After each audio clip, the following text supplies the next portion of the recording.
இப்போ உங்கள் லைஃப்பை பணத்துக்குன்னு கொடுத்தா பணம் உங்களுதாகும், புகழுக்குன்னு கொடுத்தீங்கன்னா புகழ் உங்களுதாகும், ஞானத்துக்குன்னு கொடுத்தா ஞானம் உங்களுதாகும்.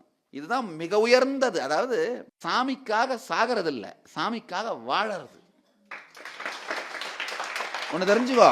இப்போ அந்த தற்கொலைப்படை தீவிரவாதிகள்லாம் வராங்கல்ல, வந்து மதத்துக்காக என்ன குண்டு கட்டிக்கிட்டு வெடிகுண்டு கட்டிட்டு மற்றவங்களை சாகடிச்சு அவனும் செத்து போயிடறாங்களே, அவனுங்களை உருவாக்குறது ரொம்ப ஈஸி.